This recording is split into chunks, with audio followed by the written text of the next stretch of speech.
आपको लगता है कि हम जाहिल हैं, हम समझते नहीं हैं। सबसे पहले एसएमओ से पूछगछ की जाए कि वो किधर होता है और क्यों वो ड्यूटी पे नहीं आता। औज़ु बिल्लाहि मिनश शैतानिर रजीम, बिस्मिल्लाहिर रहमानिर रहीम।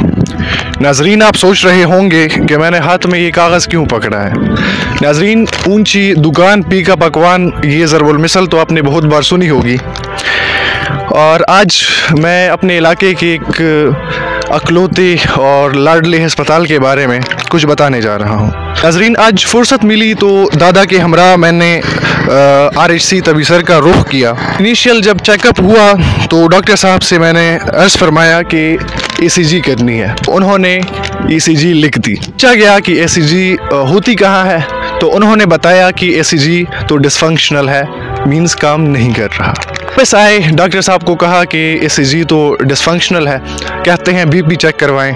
BP चेक करवा के आए तो डॉक्टर साहब कहते हैं एक्सरे करवा लें। एक्सरे टेक्नीशियन के कमरे में गए तो उन्होंने बताया वोल्टेज ज़्यादा होने की वजह से एक्सरे नहीं कर सकता। वोल्टेज आप देख भी सकते होंगे, वीडियो भी मैंने छोटी सी बनाई।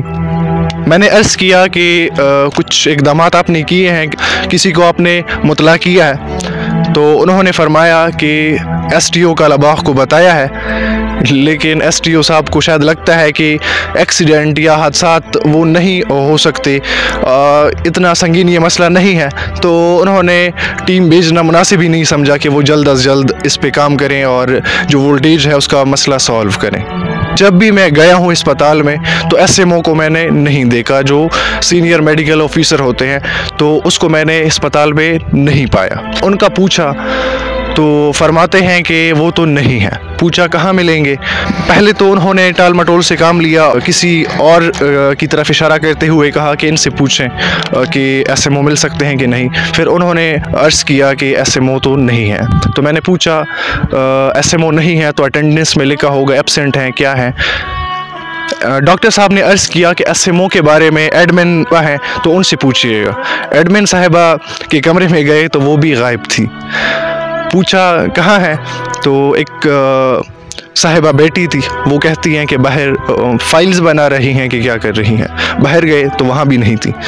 तो एक और साहब वहाँ खड़े थे, अस्पताल के अमले में से वो भी थे, तो उनसे पूछा किधर है एडमिन साहिबा, तो वो कहते हैं कि वो तो कमरे में होंगी। तो मैंने पूछा कमरे में क्या कर रही हैं, तो कहता है कि वो तो सारी रात ड्यूटी सर अंजाम दे चुकी है, अभी वो शायद सो रही होगी। तो मैंने कहा कि अगर सो ही रही है तो मुझे क्यों वाज़े करके आपने नहीं बताया। ऐसे में मैं चलता बना।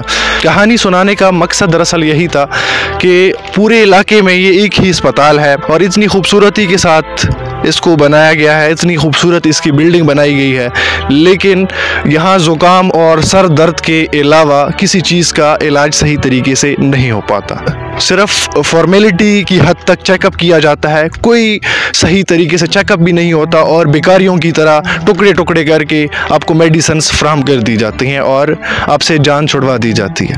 पहले तो इस SMO को तब्दील किया जाए और ऊपर से जो अमला बैठा है, जो मॉनिटरिंग के लोग हैं, वो भी मैं कुछ नहीं कहना चाहता, सारे लोग ही अजीब तरह के बिठाए हुए हैं। तो ये अस्पताल या ये इलाका कैसे तरक्की कर सकता है। इनको लगता है कि हम जाहिल हैं, हम समझते नहीं हैं, तो ये ऐसे अमला बिठाएंगे। सबसे पहले SMO से पूछगछ की जाए कि वो किधर होता है और क्यों वो ड्यूटी पे नहीं आता। और दूसरी बात कि या तो इसको तब्दील किया जाए। हम अगर मॉनिटरिंग वालों को कहें तो कुछ अगर उनको नहीं बताएं तो बेहतर होगा, उनका भी यही हाल है। इसके अलावा मशीनरी को सही किया जाए, अमले को ठीक किया जाए, क्योंकि ये एक ही अस्पताल है। अगर इसका ये हाल होगा तो हम किधर जाएंगे। हमारे जो लोग हैं वो तो सोए पड़े रहते हैं, वो आवाज़ भी नहीं उठाते। कुछ दिनों के लिए पोस्टें वगैरह लगा देते हैं और फिर खामोश हो जाते हैं, लेकिन ये खामोशी आखिर कब तक हम खामोश रहेंगे।